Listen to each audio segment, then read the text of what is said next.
லட்சம் பூக்கள் ஒன்றாக பூத்ததே.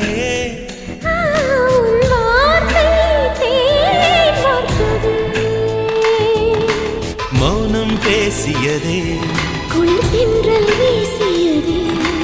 ஏழை தேடிய ராணி நீ என்